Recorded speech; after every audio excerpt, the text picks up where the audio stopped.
어떤 분은 그렇게 생각하실 거예요. 와, 목사님 오늘도 또 똑같은 본문 또 읽으셨네요. 한 달째예요, 한 달째. 그렇게 아마 생각하실 분도 계실지 몰라요. 그런데 제가 또 오늘 말씀을 묵상하면서 사도 바울의 마음이 조금이라도 제게 고백되어지기를 원하는 마음도 있고, 오늘 이제 사도행전의 이 빌립보서에서 오늘의 본문 말씀이 저에게는 가장 중요하게 여겨지기 때문에 앞으로 계속해서 우리가 빌립보서를 또 나누겠지만, 그럼에도 불구하고 제가 이 본문에 조금은 더 집중했던 이유도 늘 저는 교회예요. 교회가 뭐지? 교회는 어떤 곳이어야 되지? 그런데 이 빌립보서 12장에서 18절까지의 말씀 속에서 우리가 교회 공동체는 어떤 공동체가 되어줘야 되는지를 너무 뼈저리게 제게 다가왔고, 그 은혜를 오늘도 여러분과 함께 나누기를 간절히 바라고 소망합니다. 빌립보서를 혹시 여러분 빌립보서를 제가 처음 강해를 할 때, 처음 말씀을 나눌 때 빌립보서의 또 다른 이름을 여러분에게 알려드렸어요. 혹시 빌립보서의 또 다른 이름이 뭔지 아십니까? 무슨 서신? 힌트, 설교 제목에 있어요. 시작. 무슨 서신? 그러면 무슨 서신? 맨 앞에 두 글자가 답이에요. 시작. 따라해보세요. 기쁨의 서신. 기쁨의 서신이라 그래요. 빌립보서는요, 특별한 이름이 기쁨의 서신인데, 왜냐하면 빌립보서는 총 4장으로 된 102절밖에 안 돼요. 102절밖에 안 돼요. 우리 성경에서 가장 긴 장은요, 시편 197편인데요. 162절로 돼 있어요. 162절이 맞을 것 같은데 확인해 볼까요? 제가 잠깐만 확인해 볼게요. 시편에 보면은 119편이에요. 119편은요, 한 장이 176절이었네요. 한 장이 시편 119편은요, 한 장이 176절까지 돼 있어요. 176절. 그러니까 빌립보서 전체를 합친 것보다 2배나 더 길어요. 반대로 얘기하면 빌립보서는 그게 긴 성경은 아니에요. 그런데 그 빌립보서 4장 102절로 되어진 이 짧은 서신에 뭐예요? 기쁨이란 단어가 16번이나 기록되어져 있어요. 오늘 7절, 8, 17절, 18절에만요 4번이나 사용되어지고 있어요. 그만큼 사도 바울에게 빌립보 교회는 늘 기쁨으로 기억되어지는 교회가 되길 원했어요. 그리고 기쁨을 함께 나누는 공동체가 되어지길 원했던 거지요. 우리가 이미 살펴보았지만 빌립보서 1장, 우리 한번 잠깐 가볼까요? 빌립보서 1장 4절 한번 가보세요. 우리 같이 한번 읽어봅시다. 시작. 간구할 때마다 너의 무리를 위하여 무엇으로? 기쁨으로 항상 간구함은 늘 감사해요. 빌립보 교회 생각할 때마다 너무 고마워, 너무 감사해, 너무 기뻐. 여러분에게 여쭤볼게요. 찬양대는 하나님을 생각하면 기쁩니까? 별로 안 기뻐요? 하나님 생각하면 기쁘죠? 교회 생각하면 어때요? 자, 교회를 생각하면 아이고 우리 이놈의 교회 아이고 이러게요? 아니면 우리 교회 너무 좋아 이래요? 감정을, 우리의 언어가 한계가 있어서 다 표현을 못하는데 뉘앙스를 여러분이 잘 들어보세요. 우리 교회예요? 우리 교회예요? 전자 후자? 후자가 되길 주님의 이름으로 축원합니다. 교회를 생각하면 기뻐해야 돼요. 교회 생각하면 감사해야 돼요. 그런 공동체가 기쁨의 구원의 공동체인 줄 믿습니까? 우리 한 번에 그러면 고백해 봅시다. 우리 교회는 기쁨의 구원의 공동체입니다. 아멘. 그래서 우리 교회 생각할 때마다 좋아야 돼요. 우리 교회 생각할 때마다 오고 싶어야 돼요. 자, 오늘 교회 오면서 소가 콧줄에 끌려가듯 끌려오시면 손 들어보세요. 나 오늘 진짜 오기 싫었는데 억지로 왔어요 라고 손 들어보세요. 저도 억지로 오진 않았어요. 저는 지금 새벽 4시 10분에 일어나서 교회에 와가지고 계속 좀 교회에 있는데 너무 즐거워요. 너무 행복해요. 여러분들 지금 행복하십니까? 자, 그런 공동체가 되기를 사도 바울은 기대하고 있었던 거예요. 그래서 우리 지난 말씀을 정리하면 이거예요. 결국 12절부터 18절까지 말씀, 우리가 거의 한 달 가까이 이 말씀만 지금 부여잡고 있는데 결국 뭐예요? 너희 구원을 이루는 교회, 사랑하는 자들아, 너희 가운데 구원을 이루어. 그런데 너희 가운데 정말로 하나님께서 너희 가운데 행하시는 그 기쁘신 뜻을 행해야 되는데 원망과 시비가 없이 해야 돼요. 그리고 너희는 정말로 흠없고 순전하여 어그러지고 거스른 세대 가운데 빛으로 빛나야 되는데 너희가 바로 생명의 말씀을 밝히는 그런 공동체가 되어지길 원해. 이를 위해서 나는 너희를 위하여 전제가 되어져도 내가 너희를 위하여 모든 기쁨을 나눌 수 있으며 그것을 통해서 나는 너희를 자랑하고 싶어. 너희는 나의 자랑이 되어줬으면 좋겠어 라고 얘기하는 게 오늘 본문의 이야기예요. 지난주에 말씀을 나누었던 것처럼 사도 바울은 이 빌립보 공동체가 정말 흠없고 순전하여 어지러지고 거스른 세대 가운데 복음의 빛을 비추는 교회가 되어지길 원했어요. 지난주 말씀을 잠깐만 되돌이켜보면 17절 말씀 다시 한번 봐주실래요? 16절 말씀 다시 한번 봐주실래요? 16절 말씀 이렇게 기록되어져 있죠. 생명의 말씀을 밝혀, 생명의 말씀을 밝혀 나의 다름질이 헛되지 아니하고 수고도 헛되지 아니하므로 그리스도의 날에 내가 자랑할 것이 있게 하려 함이라. 이렇게 기록되어져 있죠. 그래서 생명의 말씀을 밝힌다는 건 어떤 의미가 있다 그랬죠? 생명의 말씀을 꽉 붙잡, 밝혀라는 단어가 에페코라는 단어가 쓰이는데 꽉 붙잡다, 꽉 붙잡다라는 뜻도 있고 그 꽉 붙잡은 거를 밝혀 비추다. 제가 어떤 예를 들었냐면 캄캄한 밤에 사람이 지나갈 때 그 사람을 위해서 빛을 밝혀주는 것, 이것이 밝혀 꽉 잡아, 이런 의미가 있다고 그랬죠. 그렇게 함으로 말미암아 사도 바울에게 있어서 그 교회가 자랑이 되는 교회가 됐으면 좋겠어라고 이야기하고 있어요. 실질적으로 사도 바울에게 있어서 빌립보 교회는요 늘 가슴에 따뜻함이 있는 교회였었어요. 사도 바울이 선교할 때 가장 많이 진실로 동역했던 교회도 빌립보 교회고요. 실제로 사도 바울의 선교에 있어서 가장 많은 후원을 했던 교회도 빌립보 교회로 알려져 있어요. 그것은 단지 물질의 문제가 아니라 함께 동역하고 마음을 나누었던 교회지요. 그래서 빌립보 교회는 언제요? 언제나 사도 바울에게는 기쁨이고 따뜻하고, 그래서 끝까지 사도 바울이 원했던 건 뭐냐면 끝까지 밝혀 나의 다름질이 헛되지 아니하고 수고도 헛되지 아니하므로 그리스도의 날에 내가 자랑할 것이 있었으면 좋겠어 라고 하는 거예요. 이것이 더욱더 우리 가슴을 제게 좀 의미 있게 들리는 것은 뭐냐면 실제적으로 사도 바울의 사역에 있어서 많은 교회를 개척했어요. 사도 바울은 많은 교회를 개척했어요.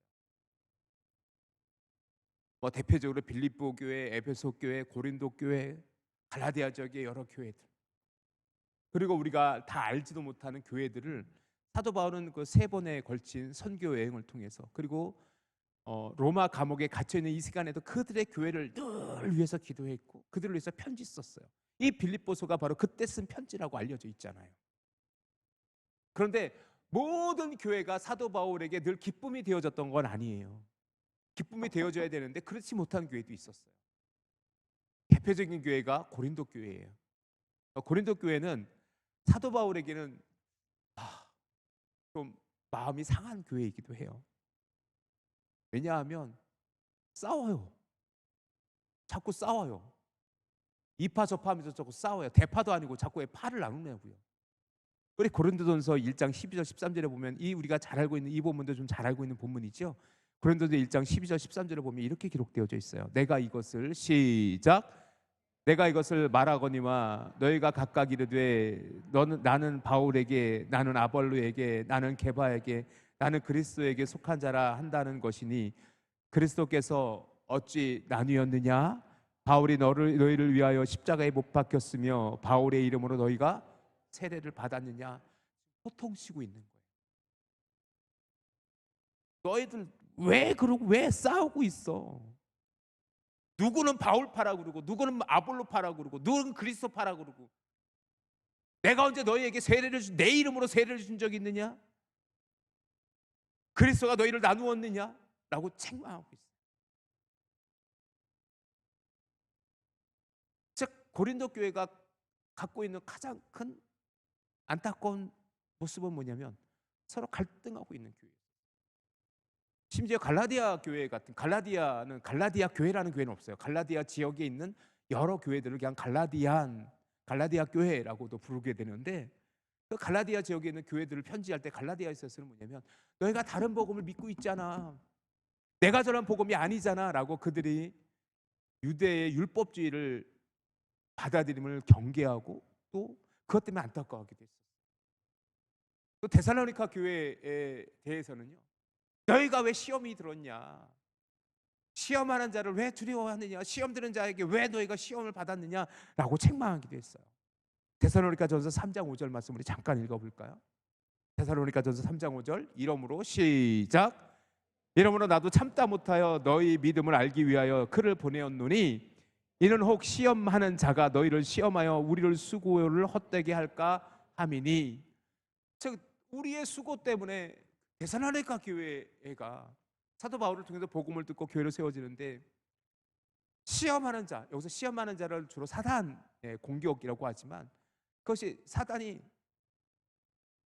그 사람들을 통해서 공격하잖아요. 그 가운데 또 갈등이 있었던 거예요.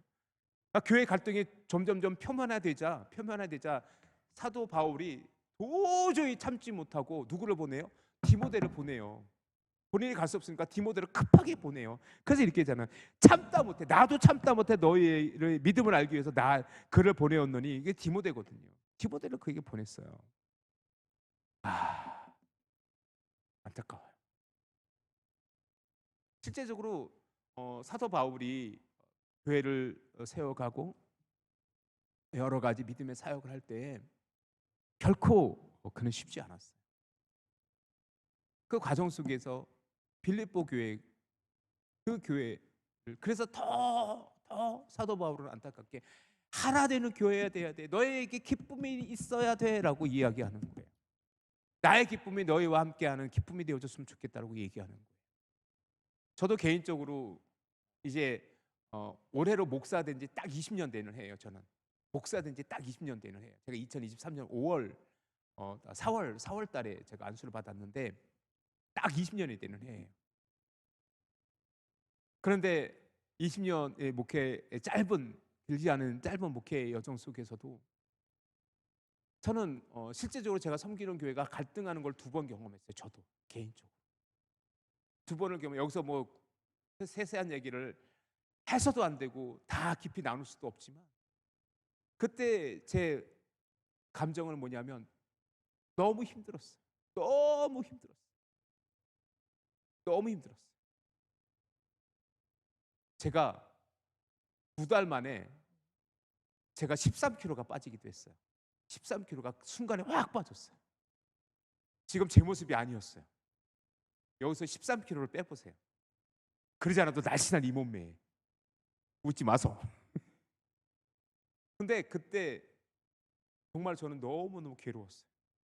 그냥 제가 인간적인 괴로움이 아니라 하나님께 죄송하고, 교회라는 뭐지?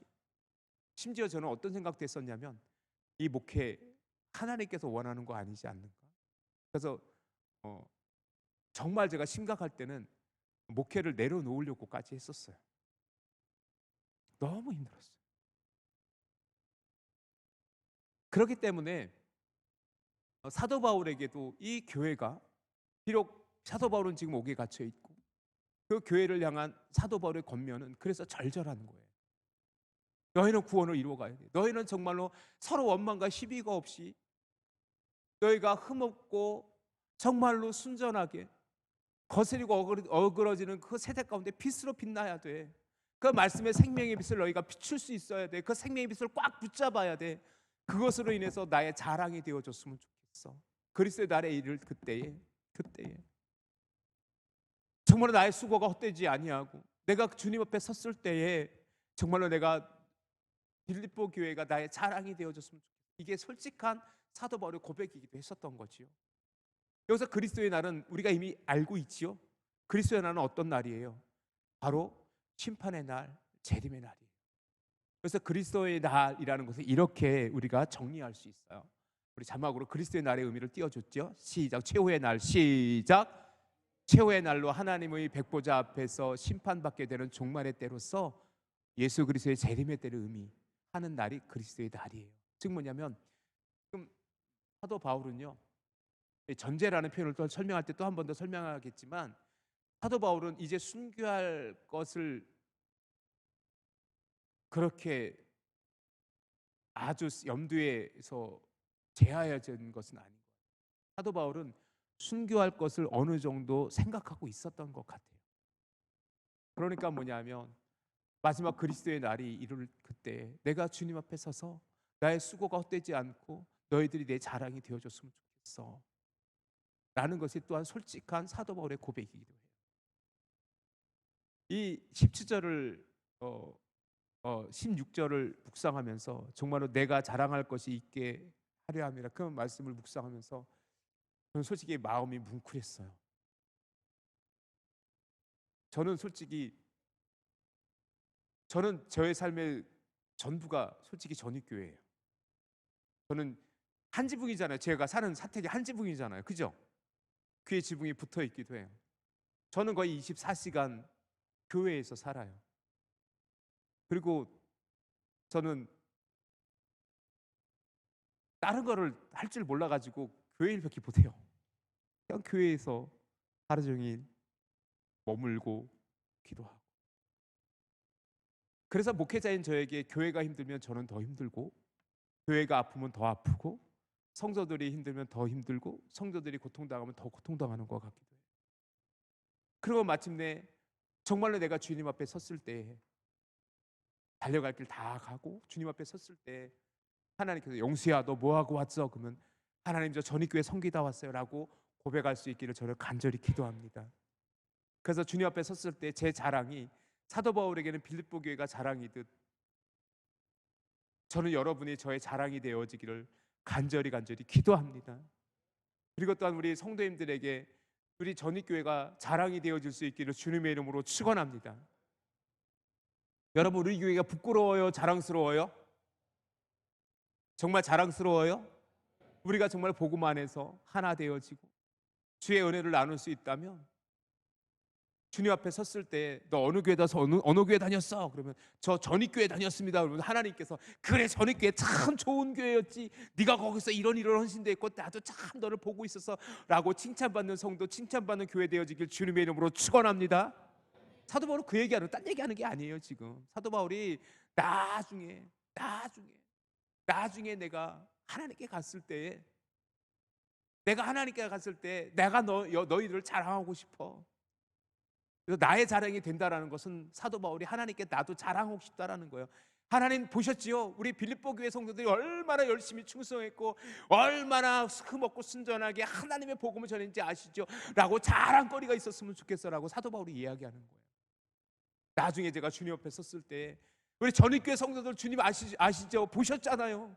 얼마나 열심히 주님을 믿었는지, 얼마나 주님의 복음을 증거했는지, 얼마나 주님의 교회를 사랑했는지 주님 아시잖아요. 제가 증인이에요. 제가 자랑할 거예요 라고 그렇게 우리 교회가 믿음의 공동체로 세워져 가기를 주님의 이름으로 축원합니다. 그러기 위해서 사도 바울은 어떤 결단을 하냐면요, 17절은요 사도 바울의 결심이에요.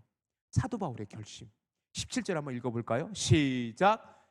만일 너의 믿음의 제물과 섬김을 위해 내가 나를 전제로 드릴지라도 나는 기뻐하고 너희 무리와 함께 기뻐하리니. 이것은 사도 바울의 결심이에요. 만일 너희의 믿음의 제물, 여기서 너희의 믿음의 제물이라는 것은 뭐냐면 빌립보 교회가 주님께 드려야 할 온전한 제물, 이런 의미예요. 이미 흠없고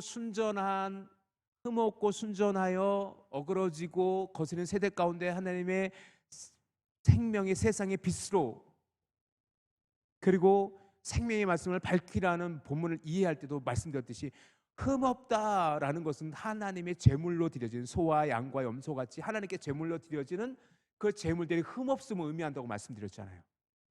여기서도 마찬가지예요. 그렇게 너희의 믿음이 제물이 되어지고 하나님께서 받음직함한 예물이 되어지고 너희의 섬김이 정말 하나님께 드려지는 섬김이라면, 여기서 섬김이라는 단어가 굉장히 독특한 단어예요. 여기서 섬김이라는 단어가 어떤 의미를 가지고 있냐면 레이톨기아라는 단어가 쓰이는데 하나님께 드리는 기도와 제물과 관련된 제사장의 봉사와 직무를 나타낼 때 레이톨기아라는 단어가 쓰여요. 쉬운 말로 레이톨기아라는 단어가 쓰일 때 뭐냐면 하나님께 섬기는 삶, 하나님께 제사장과 같이 섬기는 의무를 다하는 모습, 이것을 레이톨기아라고 하는 거예요. 여기서 그러니까 뭐냐면 믿음의 제물과 섬김, 즉 빌립보 교회가 하나님께 제물되어지고 하나님께 온전히 섬기는 것 위에, 그렇게 빌립보 교회가 온전히 하나님을 섬기기 위해서라면 나는 전제가 되어도 좋아, 나는 전제로 부어져도 좋아, 그러고 나는 기뻐하고 너희와 함께 기뻐할 거야, 그 얘기하는 거예요. 전제라는 단어 아시죠? 옛날에는 관제라는 표현을 썼는데 영어로는 어떤 의미가 있을 것 같아요? 드링킹 오퍼링이라 그래요. 부어드리는 제사, 부어드리는 제사. 스펜도라고 해요. 헬라어로 스펜도라고 하는데 스펜도마이라는 단어도 쓰이는데 이 전제라는 이 제사가 아주 특별해요. 구약에서는 전제라는 의미를 특별하게 규정짓지 않아요. 구약의 어느 구절도 심지어 레위기에서도 전제라는 것이 어떻게 드려라고 특별하게 규정되어 있지는 않아요. 그런데 전제라는 제사가 실제적으로 구약에 기록되어져 있어요. 레위기 23장 18절을 한번 찾아보세요. 레위기 23장 18절 한번 같이 한번 읽어봅시다. 시작. 너희는 또 이 떡과 함께 1년 된 흠없는 어린 양 7마리와 어린 수수 1마리와 순양 2마리를 드리되 이것들을 그 소제와 그 전제 제물과 함께 여호와께 드려서 번제를 삼을지니 이는 화제라 여호와께 향기로운 냄새며. 즉 뭐냐면 수소와 수염소와 순양을 드릴 때 무엇을 함께 드리냐면 전제의 제물과 함께 드리라고 그랬어요. 이 전제라는 것은 그래서 어떤 의미를 갖고 있냐면 부어드리는 제사라고 그랬잖아요. 그래서 보통 포도주 있죠. 포도주를 제물에 부어요. 그리고 붓고 그 제물을 태워요. 그것을 화제라라고 이렇게 성경에 기록되어 있잖아요. 즉 뭐냐면 여기서 사도 바울이 내가 전제로 부어질지라도, 전제로 드릴지라도 라는 것을 어떻게 이해할 수 있냐면 내가 다 쏟아질지언정, 특별히 전제가 포도주로 많이 드려졌다 그랬잖아요. 포도주는 뭐예요? 불겁게 피를 의미해요.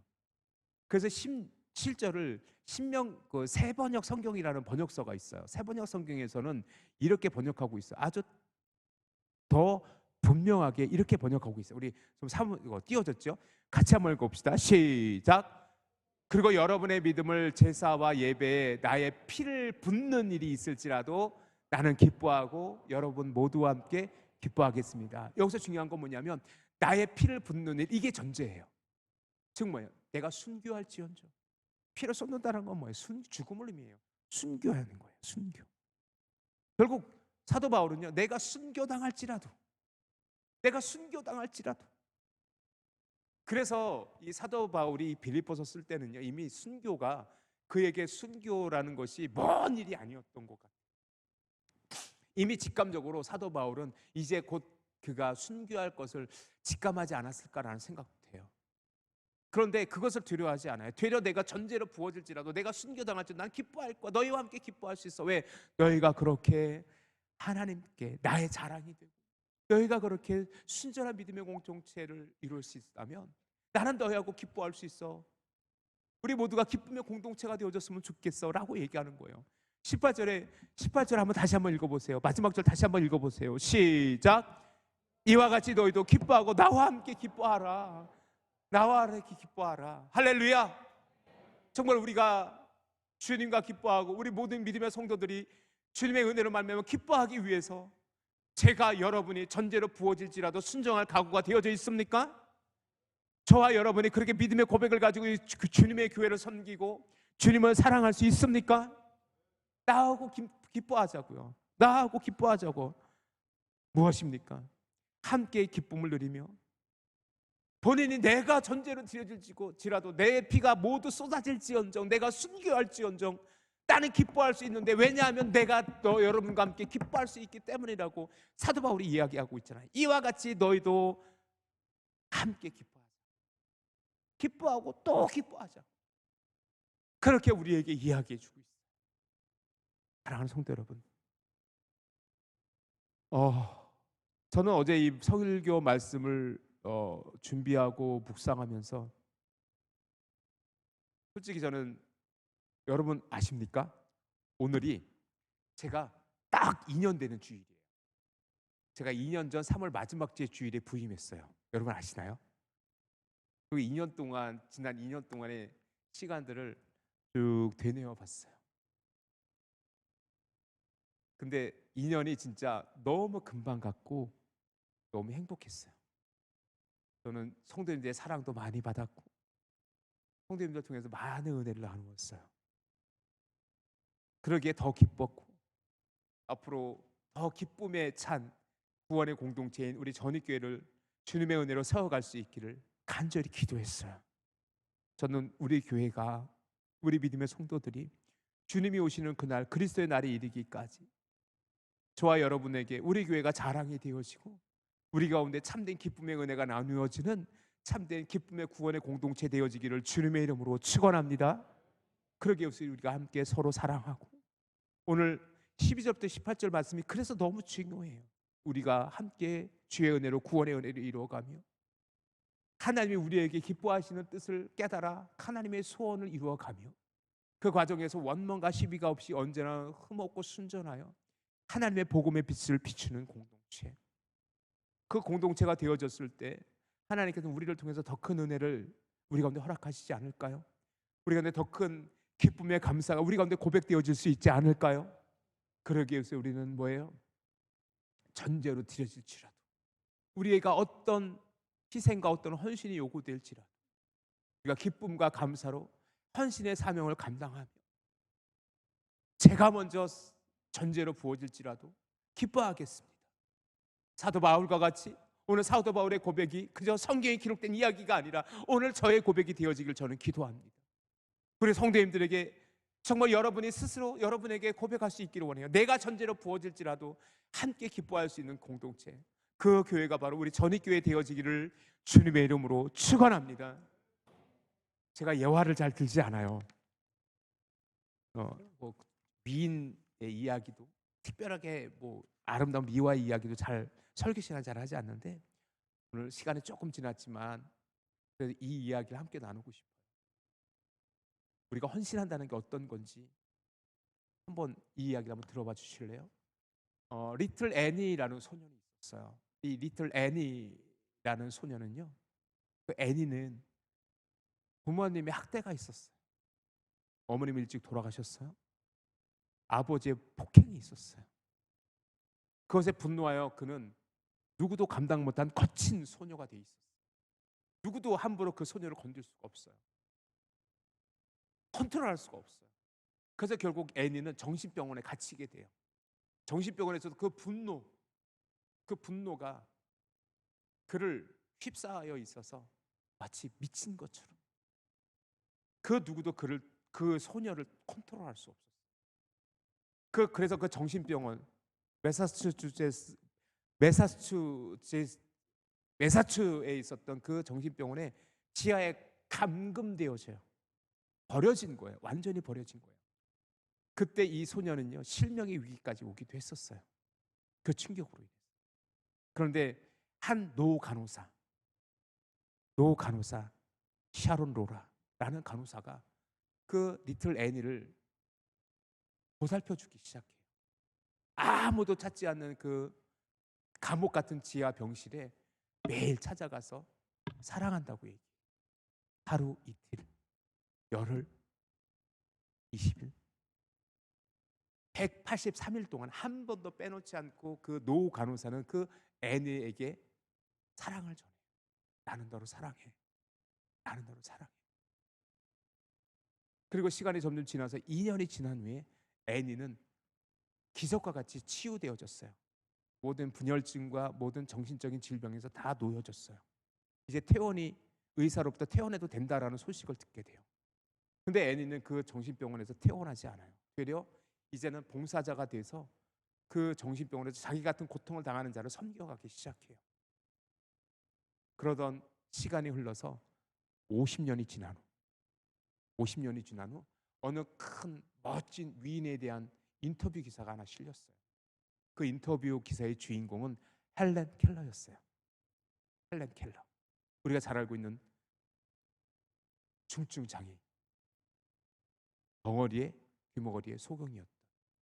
하지만 하버드 대학을 졸업하고 가장 영향력 있는 그런 인물이 되었던 헬렌 켈러, 여러분 아시죠? 그 헬렌 켈러가 인터뷰한 인터뷰 기사가 실렸어요. 당신은 오늘 여기까지 있게 한 사람은 누구입니까? 그때 그 헬렌 켈러는 아무런 주저함 없이 앤 설리반 선생님이 내게 오늘 나를 있게 한 분입니다. 앤 설리반 선생님은 나에게 사랑을 가르쳐 주셨고 앤 설리반 선생님은 오늘 나를 있게 하셨습니다. 여러분 이제 짐작하시나요?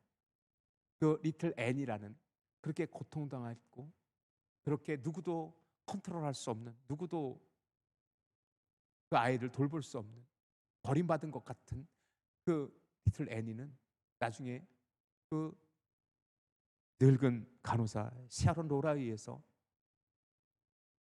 도움을 받았고, 그는 50년이 지난 후 헬렌 켈러의 스승이 되어져 있었다. 사진 한번 보여주실래요? 앤 설리반 선생님의 사진입니다. 그리고 그 옆에 헬렌 켈러와 앤 설리반이 같이 있는 사진을 여러분이 보고 계신데, 사랑하는 성도 여러분, 저는 이 앤 설리반 선생님과 헬렌 켈러의 이야기를 다시 여러분과 함께 나누는 이야기는 한 영혼을 세워가는데도 한 사람의 인생이 좌우지우지 돼요. 그리고 정말로 사랑하고 정말로 사랑으로 기쁨으로 그를 섬겨가면 앤 설리반이 변화되어졌고 헬렌 켈러가 변화되어졌어요. 그런데 주님은 우리를 위해 십자가 달려 죽으셨어요. 믿습니까? 그 사랑으로 오늘 우리가 우리 교회를 섬겨갈 수 있었으면 좋겠어요.